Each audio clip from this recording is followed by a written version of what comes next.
جب حمدہ بیگم کا موبائل بجا، نہ جانے دوسری جانب سے ایسا کیا کہا گیا کہ ان کا ناشتہ چھوٹ گیا اور انہوں نے فوراً لاؤنج میں داخل ہو کر ٹی وی آن کیا۔ نیوز چینل پر جاتے ہی جو خبر انہوں نے دیکھی، انہیں 440 وولٹ کا جھٹکا لگا تھا۔ ان کی آنکھوں میں نمی گھل گئی، انہیں نفرت ہونے لگی خود اپنے آپ سے۔ وہ یہ شخص تھا جس سے کبھی انہیں محبت کی تھی، کہ ایک وقت ایسا تھا جب انہوں نے اس شخص کی محبت میں صحیح غلط کے ہر فرق کو مٹا دیا تھا۔ نوید شیخ بھی حمدہ بیگم کے پیچھے پیچھے لاؤنج میں داخل ہوئے اور ٹی وی دیکھ کر ان کی حالت بہت بری ہو گئی تھی۔ ان کے تمام وہ کارنامے جو رات کے اندھیرے میں بدنامی کے ڈر سے چھپ کر کیا کرتے تھے، وہ یوں دن کے اجالے میں پوری دنیا کے سامنے آ گئے تھے۔ نہ صرف یہ بلکہ رستم نے ان کے تمام کالے دھندے بھی منظر عام پر پیش کیے تھے۔ نہ صرف ان کے بلکہ وہ غلط کام جن میں رستم ملوث تھا، ان میں سے خود کو بچا کر اس نے نوید شیخ کو پھنسا دیا تھا۔ یہ کیا بکواس ہے؟ وہ غصے سے دھاڑے۔ ابھی کل ہی تو وہ اپنی فتح کا جشن منا رہے تھے، آج یہ کایا پلٹ کیسی؟ انہیں کچھ سمجھ نہیں آیا۔ ہوش تو تب آیا جب پولیس سائرن کی آواز انہیں سنائی دی۔ نوید شیخ تو اپنی جگہ جم کر رہ گئے۔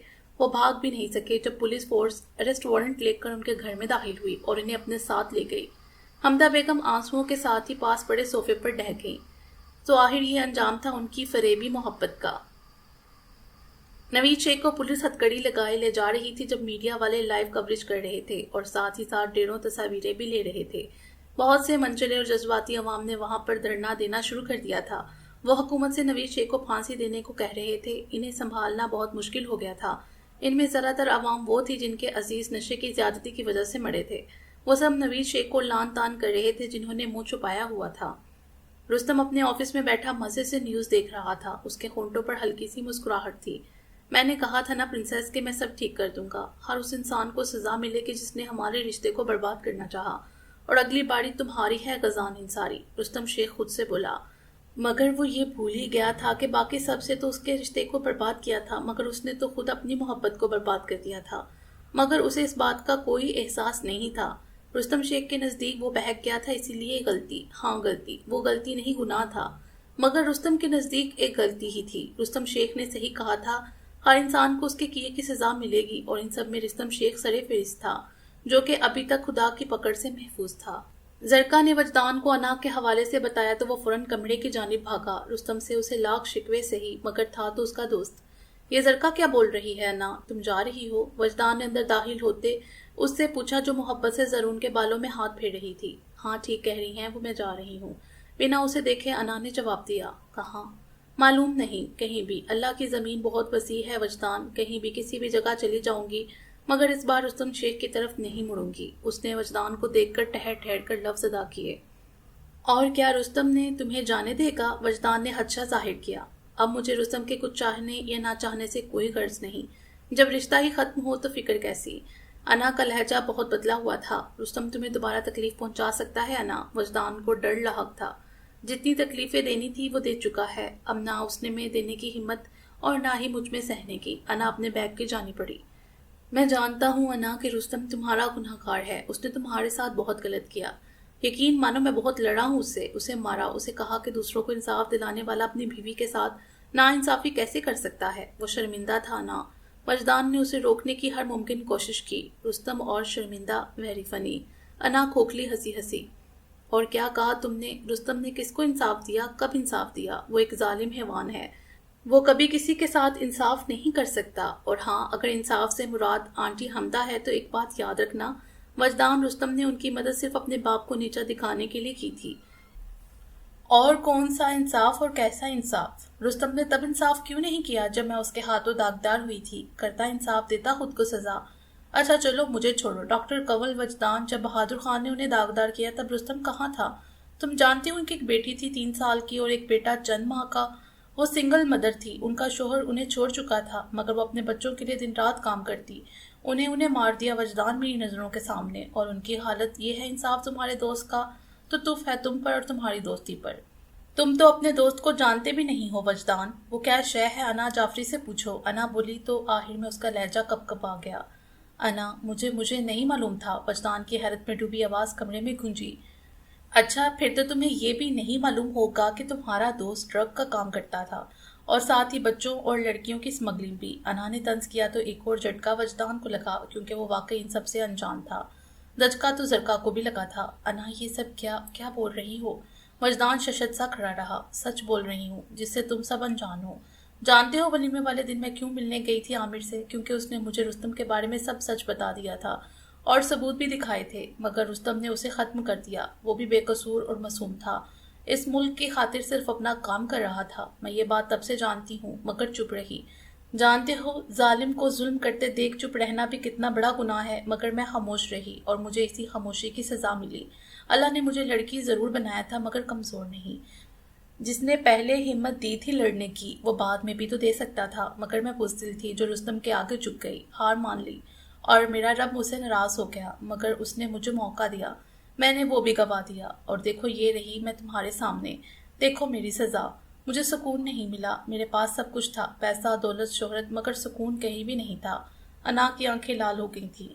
وجدان نے کچھ بولنے کے لیے منہ ہی کھولا تھا کہ اس کے نمبر پر کال آئی جہاں ڈیڈ کالنگ لکھا ہوا تھا۔ وجدان نے کال اٹھا کر ان کی بات سنی، مگر دوسری طرف سے دی جانے والی اطلاع پر اسے زور کا جھٹکا لگا۔ اس نے ایک نظر زرکا کو دیکھا اور دوسری نظر انا کو، اور ساتھ ہی روم میں موجود ٹی وی آن کیا۔ وہ تینوں اب دم سادے ٹی وی پر چلتی نیوز دیکھ رہے تھے، لوگوں کی نوید شیخ کو دی جانے والی لان تان سن رہے تھے۔ نوید شیخ کی بہت سی تصاویریں لڑ کر کے دکھائی گئی تھیں۔ زرکا نے بے بسی سے لب کھینچنا شروع کر دیے، جبکہ انا سپاٹ چہرے سے نیوز دیکھنے لگی۔ گھٹیا باپ کی گھٹیا اولاد، انا کی حقارت بڑی آواز ان دونوں نے سنی تھی۔ زرکا کا خیال کرتے وجدان نے ٹی وی بند کر دیا تھا، جبکہ انا نے سر جھٹکا۔ میرے خیال سے مجھے یہاں اور نہیں رکنا چاہیے، شاید یہی میری بے مقصد زندگی کا انجام تھا۔ انا گہری سانس خارج کرتے زرون کے پاس گئی اور اسے باہوں میں اٹھایا اور محبت سے اس کے ماتھے کو چوما۔ میرا بیٹا تمہارے پاس امانت ہے زرکا، اس کا خیال رکھنا۔ زرکا کو سویا ہوا زرون تھمائے وہ بولی، انا مت جاؤ۔ زرکا کی آواز کانپی تھی۔ نہیں زرکا، اب روکنے کا کوئی فائدہ نہیں، جب ظلم حد سے بڑھ جائے نا تو بغاوت شروع ہوتی ہے، اور بغاوت کا وقت آ گیا ہے۔ انا ٹھوس لہجے میں بولی۔ انا زرکا بے بسی کی انتہا کو چھو رہی تھی۔ نہیں زرکا، اب تو یا آر یا پار، اور نہیں، اب کی بار کوئی مصلحت نہیں۔ آنکھوں میں آتے آنسوؤں کو پیچھے دھکیلتے وہ بولی۔ زرکا کی باہوں میں پرسکون سے سوئے ہوئے زرون کو آخری بار جی بھر کر اس نے دیکھا اور اپنا چھوٹا سا بیگ اٹھائے کمرے کے دروازے کے پاس پہنچی۔ انا رکو، وجدان نے اسے روکا۔ یہ لو، تمہیں ضرورت پڑے گی۔ اپنے 2 کریڈٹ کارڈز اسے دیتے وہ بولا۔ نہیں وجدان، یہ بھائی سمجھ کر رکھ لو، فی الوقت اتنا ہی کر سکتا ہوں تمہارے لیے۔ وجدان کی بات کو سمجھتے اس نے وہ کارڈز تھامے اور دروازہ عبور کر گئی۔ وجدان پلیز اسے روک لو، مجھے لگتا ہے اب کی بار وہ گئی تو مڑ کر واپس نہیں آئے گی۔ زرکا روتے ہوئے بولی تو وجدان نے اسے اپنے سینے سے لگا لیا۔ غزان نے صبح صبح نیوز دیکھی تو اس کے چھکے چھوٹ گئے، اس کا غصے کے مارے برا حال ہو گیا تھا۔ اسے نوید شیخ سے کوئی لینا دینا نہیں تھا، مگر تاشا کا نام ان سب میں دیکھ کر اس کا خون کھول اٹھا۔ یہ سب کیا بکواس ہے؟ اس کا دماغ گھوم گیا تھا، مگر ابھی یہ جھٹکا کافی نہیں تھا جب اسے ایک اور جھٹکا لگا۔ جی ناظرین، تو یہ دیتے چلے ہم آپ کو ایک اور بڑی اور اہم خبر۔ ابھی ہمارے ذرائع سے معلوم ہوا ہے کہ نوید شیخ کی ایک ناجائز اولاد بھی ہے، تو جی وہ آپ کو بتاتے چلے یہ خبر بالکل پکی۔ غزان انصاری جو کہ ایک جانے مانے بزنس مین کے بیٹے ہیں، ہمیں پکی خبر ملی ہے کہ وہ دراصل نوید شیخ اور مسز نثار انصاری کے ناجائز تعلقات کا ایک جیتا جاگتا ثبوت ہے، اور ہمارے پاس ڈی این اے رپورٹ بھی ہے۔ غزان سے تو آگے کچھ سنا ہی نہیں گیا، اتنے میں اس کا موبائل بجا۔ نمبر دیکھے بنا غزان نے call receive. Hello dear brother, Rustam کی ہستی آواز اس کے کانوں سے ٹکرائی۔ اوہ، تو یہ سب تمہارا کیا دھرا ہے، غزان دھیمی آواز میں گرایا۔ آف کورس میرے بھائی، رستم اپنی جگہ سے اٹھ کر ونڈو سے باہر دیکھنے لگا۔ تمہیں ایسے نہیں کرنا چاہیے تھا رستم، تمہیں بھی ایسے نہیں کرنا چاہیے تھا۔ رستم کا لہجہ پل بھر میں بدلا تھا۔ تم دیکھتے جاؤ رستم کہ اب میں کیا کرتا ہوں، غزان دھاڑا۔ او میں تو ڈر گیا، کیا کرو گے؟ تمہیں کیا لگتا ہے رستم تم چھپاؤ گے تو سچ چھپ جائے گا؟ نہیں رستم، مجھے معلوم ہے کہ تم پاگل ہو، تم نے مجھے بریکنگ نیوز بنایا نا، دیکھنا میں تمہاری بریکنگ نیوز بناتا۔ غزان بولا تو رستم کے چہرے کے تاثرات بدلے۔ غزان کو یہ سب کیسے؟ میں تمہیں چھوڑوں گا نہیں غزان انصاری، رستم چلایا۔ پہلے خود کو تو بچا لو رستم شیخ۔ غزان نے کال کاٹی اور کمرے کی جانب بڑھا اور ڈراور سے اپنا ریوالور نکالا۔ غزان مسٹر نثاری جو ساری نیوز دیکھ چکی تھی بھاگ کر اس کے پاس گئی۔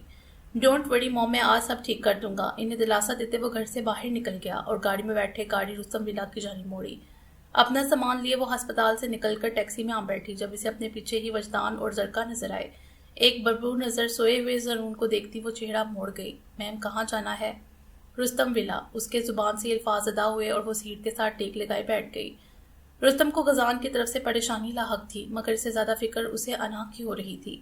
اگر غزان نے انا کو کوئی نقصان پہنچایا تو یہ سوچ آتے ہی اس کے بدن میں کپ کپی طاری ہو گئی تھی، اسی لیے وہ انا کو لینے ہسپتال جا رہا تھا۔ وہ سیڑھیوں سے نیچے اترا جب نظروں کے سامنے کھڑے وجود کو دیکھ کر اس کی آنکھیں چمک اٹھیں۔ پرنسس، وہ انا کی جانب بڑھا جب انا نے ہاتھ اٹھا کر اسے وہیں روک دیا۔ مجھے طلاق چاہیے رستم شیخ، انا بنا کسی لہجے کے بولی۔ یہ کیا بکواس ہے؟ رستم نے بمشکل یہ بات ہضم کی تھی، ورنہ دل چاہا کہ ایک تھپڑ اس کے منہ پر کھینچ مارے۔ بکواس نہیں ہے رستم شیخ، یہ تو میری آزادی کا پروانہ ہے۔ سنا تم نے، مجھے تم سے طلاق چاہیے، ابھی اور اسی وقت۔ انا چیخی تو رستم نے غصے سے قدم اس کی جانب بڑھائے اور اس کا ہاتھ کھینچے اسے اپنے سامنے کیا۔ میں تمہیں نہیں چھوڑوں گا انا، کبھی بھی نہیں، رستم اس کی کلائی پر دباؤ ڈالتے بولا۔ میرا ہاتھ چھوڑو رستم شیخ، مجھے نفرت ہے تم سے رستم شیخ، تم اس قابل ہی نہیں کہ کوئی تم سے محبت کرے۔ انا چیخی تو ماضی کے الفاظ رستم کے کان میں گونجے۔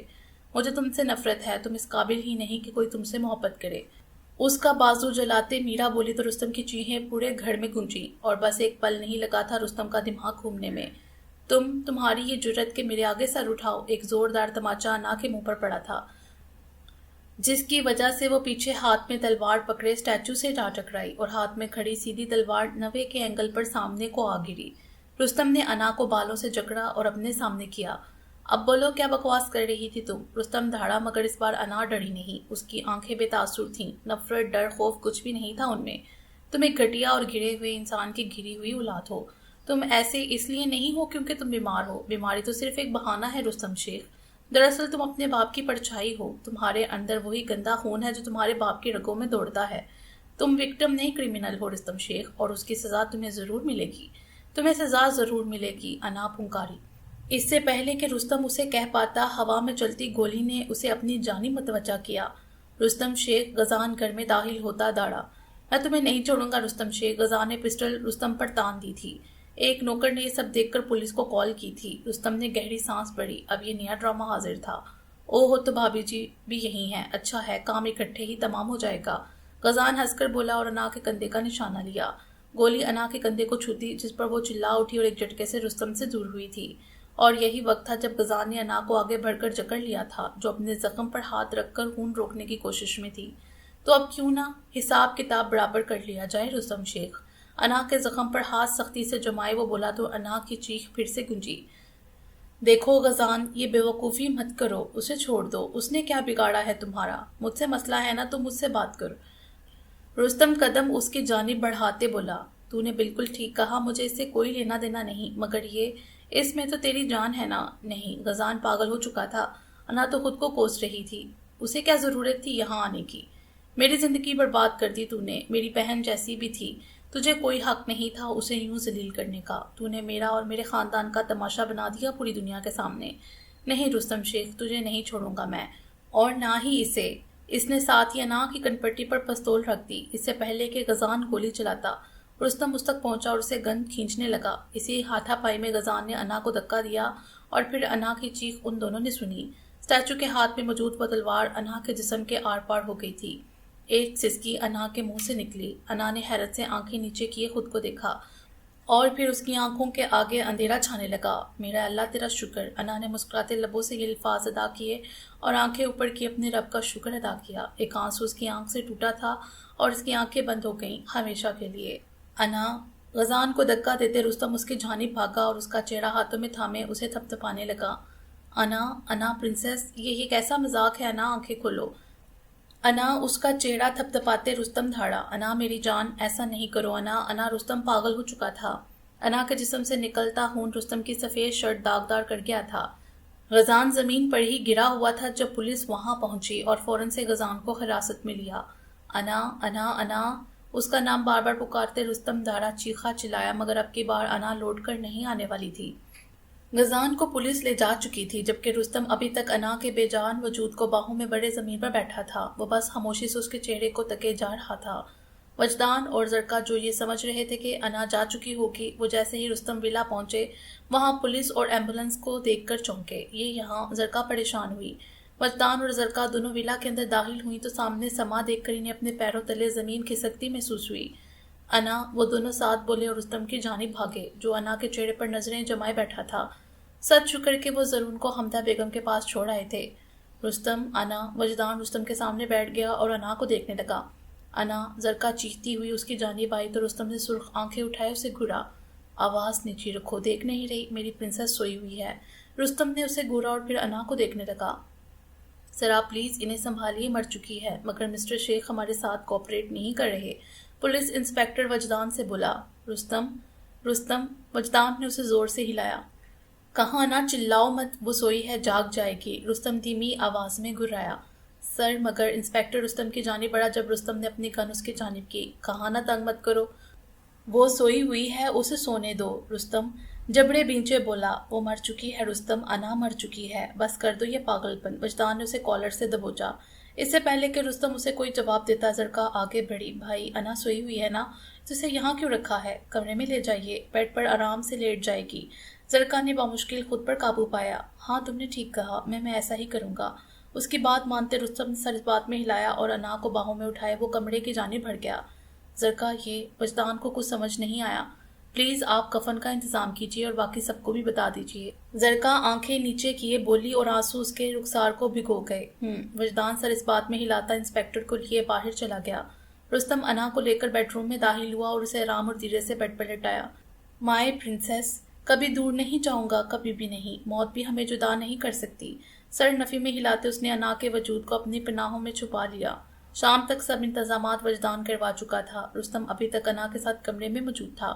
باہر کیا ہو رہا ہے وہ بالکل بے خبر تھا۔ بھائی، دروازہ نوک کیے زرکا اندر داخل ہوئی۔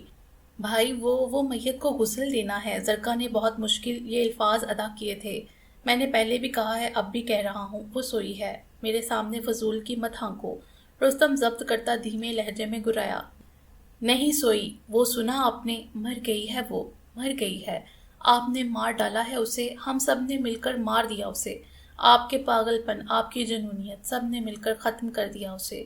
خدارا اب تو اسے بخش دیں، مر گئی ہے وہ، جانے دو اسے شہر خاموشہ میں جو ہر کسی کی آخری پناہ گاہ، مت دے اسے اور تکلیف۔ زرکا اونچی آواز میں چلائی تو وجدان اندر داخل ہوا۔ نہیں، ایسا نہیں ہو سکتا، وہ نہیں مر سکتی، میری پرنسس ایسے نہیں جا سکتی، وہ میری ہے، میں اسے دور نہیں جانے دوں گا۔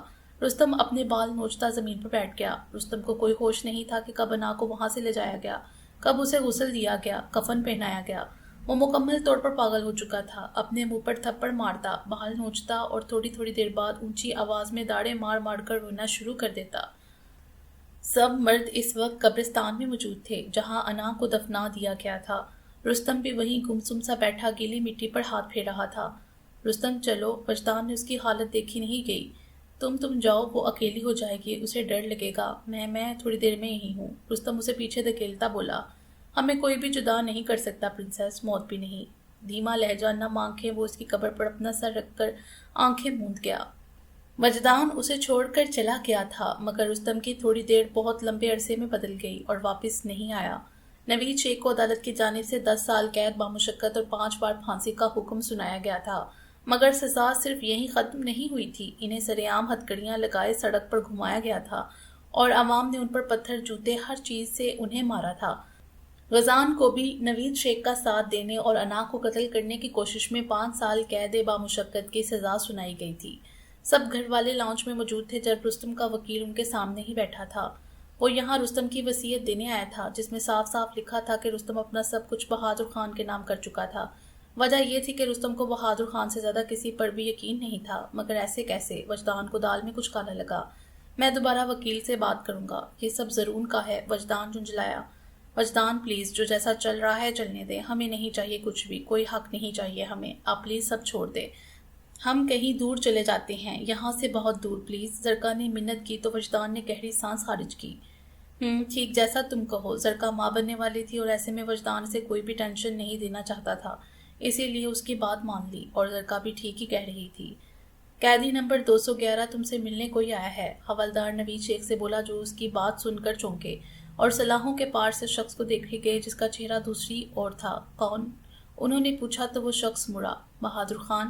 ان کے لہجے میں حیرت تھی، وہ بہادر خان بہت بدل چکا تھا، اس کے گلے میں لگی ٹائی سے لے کر جوتوں کی لیس تک اپنی قیمت خود بتا رہی تھی۔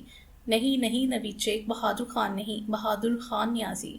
وہ نوید شیخ کے بالکل سامنے کھڑا بولا۔ بہادر خان نیازی؟ کون ہو تم؟ نوید شیخ کا لہجہ ہلکا سا کانپا۔ چلو صحیح سے بتاتا ہوں، میں بہادر خان نیازی، عطیہ خان کا چھوٹا بھائی اور تمہارا سالہ جیجا جی۔ دانت پیس کر وہ بولا تو نوید شیخ کے ماتھے پر پسینہ آنا شروع ہو گیا۔ تو یہ سب تم نے پھنسایا ہے مجھے، ہے نا؟ وہ صلاحوں کے پیچھے سے چلائے تو بہادر خان مسکرا دیا۔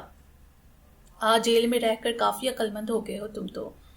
ویسے تم اور وہ تمہارا رستم دونوں ایک جیسے ہو، ایک نمبر کے بیوقوف۔ بہادر خان سر نفی میں ہلائے، ہنسا۔ یہ تم نے ٹھیک نہیں کیا بہادر خان۔ اوہو، رسی جل گئی مگر بھل نہیں گیا۔ بہادر خان دوبارہ ہنسا تو نوید شیخ نے دانت پیسے۔ ویسے تمہیں اس جیل میں میری طرف سے بہت سے تحفے ملتے رہیں گے۔ بہادر خان نے گلاسز اپنی آنکھوں پر ٹکائی اور وہاں سے چلا گیا۔ ایزی چیئر پر بیٹھے وہ دونوں بازو پیچھے کو لٹکائے ہلکی سی مسکراہٹ لیے اس شاندار آفس کو دیکھ رہا تھا جو اس کا حق تھا۔ ٹیبل پر ایک فوٹو فریم تھا جس میں ایک 20 سال کی خوبصورت سی لڑکی مسکرا رہی تھی۔ میں نے اپنا بدلہ پورا کیا دی، میں نے اس شخص کو برباد کر دیا، اتنے سالوں کی محنت بیکار نہیں گیا، اس شخص کو اس کے انجام تک پہنچا دیا میں نے۔ وہ فوٹو فریم اٹھائے خود سے بولا اور سارا ماضی یاد کرنے لگا۔ عطیہ خان اور بہادر خان دونوں بہن بھائی تھے جن میں 15 سال کا فرق تھا۔ بہادر خان کے چچا جو باہر رہتے تھے، ان کی کوئی اولاد نہیں تو انہوں نے اپنے بھائی کی اولاد کو اپنا لیا اور اسے اپنے ساتھ باہر لے گئے۔ عطیہ خان میں ان کے باپ کی جان بستی تھی۔ نوید شیخ ایک پڑھا لکھا اور خوبرو نوجوان تھا جو اپنا بزنس کرنا چاہتا تھا، اسی سلسلے میں ان سے ملنے آیا تھا۔ بہت جلد اپنی ذہانت اور قابلیت کی وجہ سے وہ عطیہ خان کے باپ کو متاثر کرنے میں کامیاب رہا اور انہوں نے اپنی بیٹی کے اچھے نصیب کو سوچتے ہوئے نوید شیخ سے ان کی شادی کر دی۔ بظاہر تو سب کچھ اچھا چل رہا تھا مگر نوید شیخ کے دماغ میں کچھ اور ہی تھا۔ انہوں نے بہت جلد سارا بزنس خود سنبھال لیا تھا۔ بزنس کی دنیا میں سب لوگ اسے رحیم خان کے منہ بولے بیٹے کی حیثیت سے جانتے تھے۔ وہ ان کا داماد تھا، یہ بات بہت کم لوگوں کو معلوم تھی۔ نوید شیخ سب کچھ اپنے انڈر کر چکے تھے مگر اب انہیں عطیہ خان سے جان چھڑوانی تھی۔ اور پھر ایک دن ان کے دماغ میں ایک آئیڈیا آیا۔ ایک نوکر کے ساتھ اپنی بیوی کو پھنسوا کر عطیہ خان کو جرگے کے جانب سے کاری کروا دیا گیا تھا اور انہیں سرعام گولیوں سے مار دیا گیا۔ رحیم خان بیٹی کی جدائی کا صدمہ سہ نہیں سکے اور بہت جلد بستر سے لگ گئے۔ انہیں یقین نہیں تھا کہ ان کی بیٹی ایسا کچھ بھی کر سکتی ہے۔ پھر ایک دن انہیں نوید شیخ کے گنونے چہرے کی اصلیت کا معلوم ہوا تو انہوں نے چھوٹے بھائی کو کال کر کے سب بتا دیا۔ وہ اپنے بھائی کو یہاں بلا رہے تھے مگر قسمت نے دونوں بھائیوں کو ملنے کا موقع نہیں دیا اور رحیم خان ہارٹ اٹیک کی وجہ سے مر گئے۔ کوئی پکا ثبوت نہ ہونے کی وجہ سے نوید شیخ کو بھی کچھ نہیں کہا گیا اور یوں نوید شیخ کئی لوگوں کی زندگیاں برباد کرتے چلے گئے۔ عطیہ خان کے بعد میرا وہ لڑکی تھی جنہیں انہوں نے برباد کیا۔ بہادر خان بدلے اور حسد کی آگ میں جل رہا تھا۔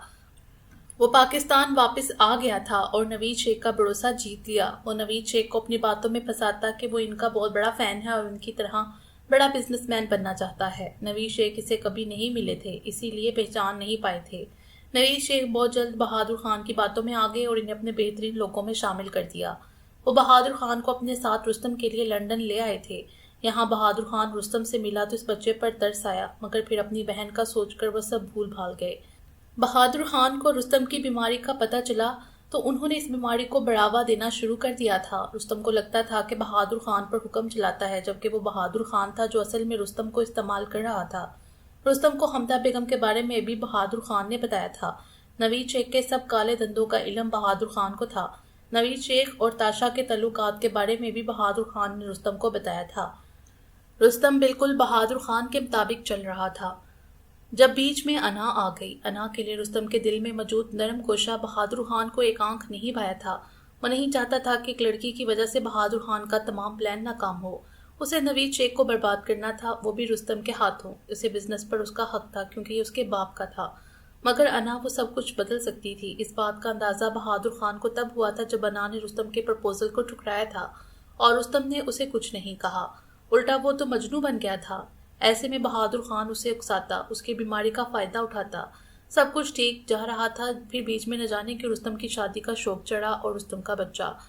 بہادر خان نے پرفیکٹ پلان بنایا تھا کہ انا اور زرون مر جائیں گے اور رستم کا پاگل پن انا کے لیے۔ رستم کسی کو نہیں چھوڑتا اور وہ آرام سے بنا کچھ کیے نوید شیخ سے بدلہ لے لیتا، مگر بہادر خان کو کچھ زیادہ کرنے کی ضرورت محسوس ہی نہ ہوئی کیونکہ غزان نے بہت دفعہ بہادر خان کے لیے کام آسان بنا دیے تھے۔ بہادر خان کی نظروں میں نوید شیخ ایک برا انسان تھا، مگر انسان سے بدلہ لینے کے لیے وہ خود برائی کے جس رستے پر نکل چکا تھا اس کا اسے اندازہ تک نہیں تھا۔ پورے لاؤنج میں سناٹا چھایا ہوا تھا۔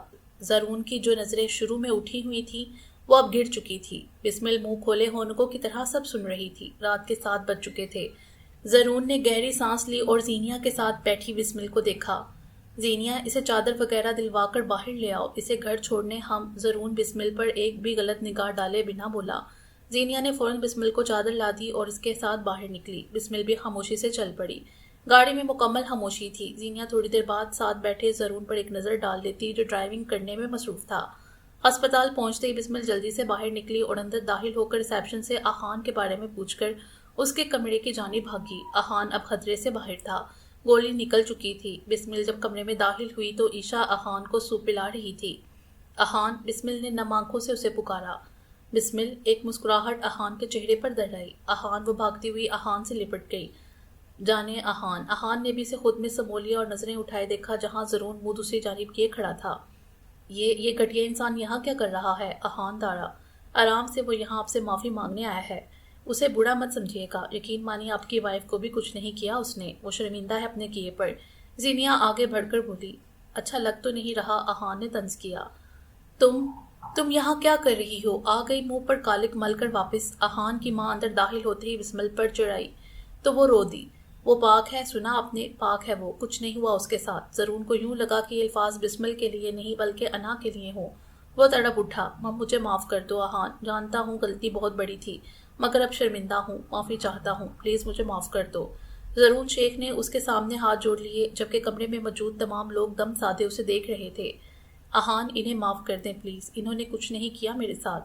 بسمل روتے بولی تو آہان ہلکا سا کھانسا۔ ٹھیک ہے زرون شیخ، میں نے تمہیں معاف کیا، اس لیے نہیں کہ تم نے میری بیوی کو چھوا نہیں، قسم سے اگر تم اسے چھوتے اور دنیا اسے داغدار کہتی نا، میں تب بھی اسے اپناتا، چھوڑتا نہیں، کیونکہ وہ میری محبت کے ساتھ میری عزت اور میرا لباس ہے۔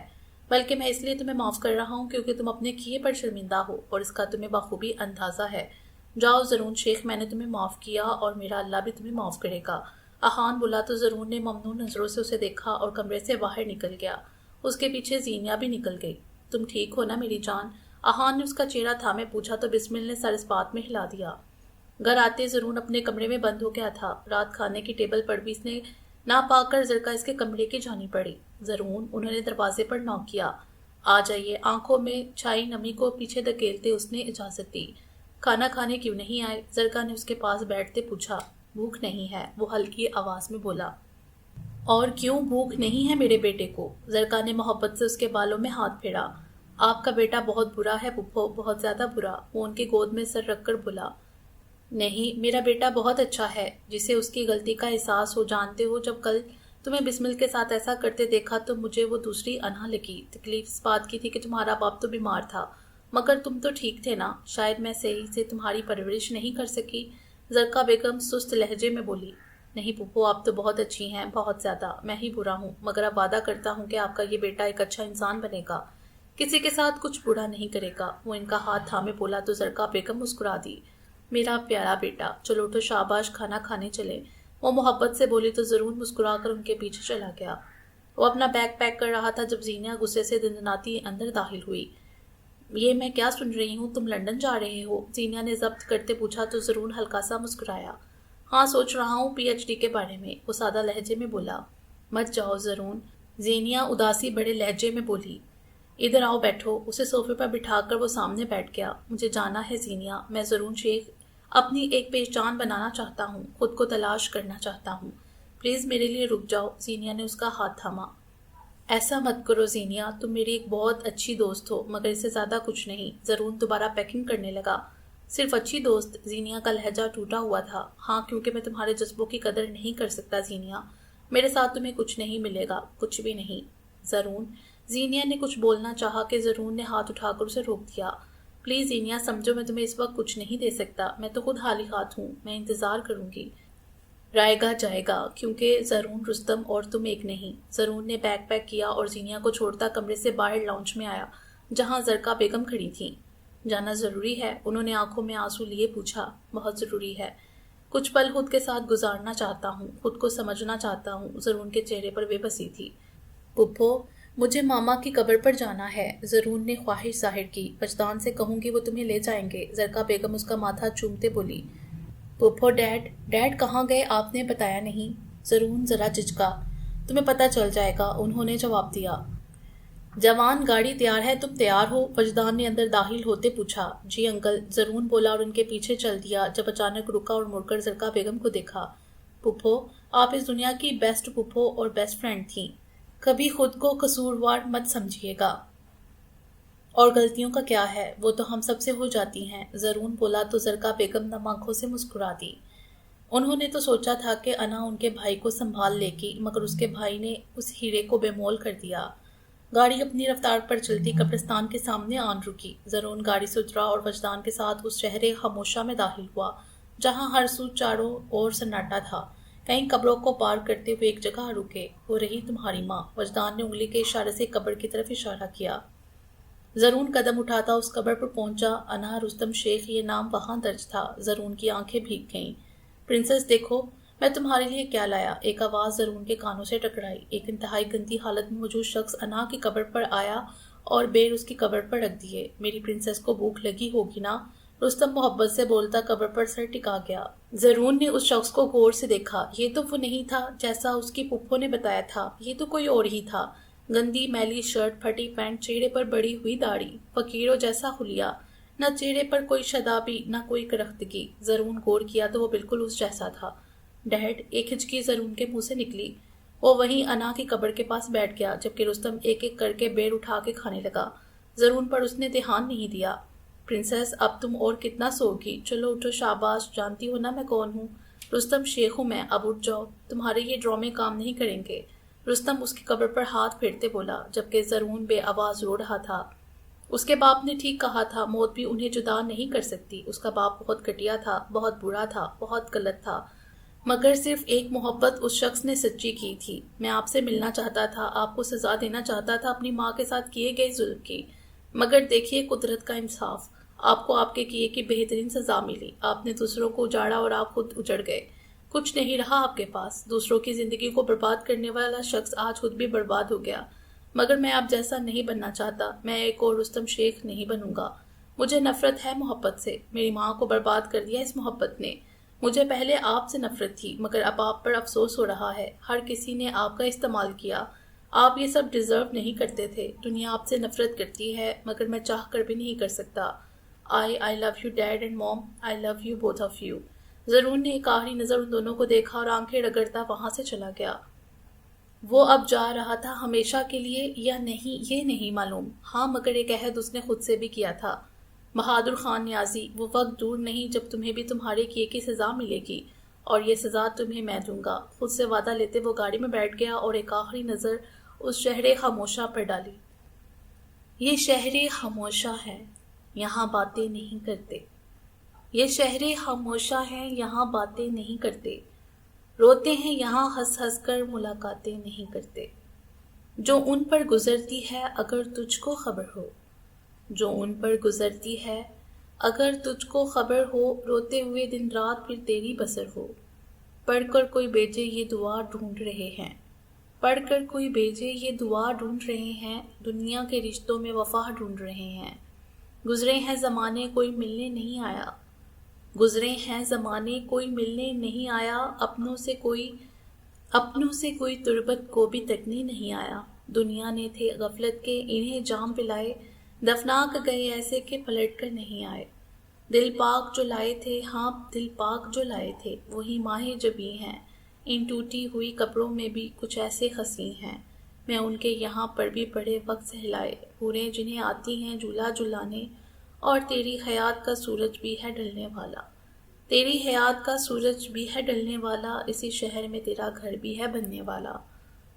سچ ہی کہتا تھا یہ قرآن تجھے کہنا ہوگا، سچ ہی کہتا تھا یہ قرآن تجھے کہنا ہوگا، تجھ کو ارشد حشر تک یہیں رہنا ہوگا۔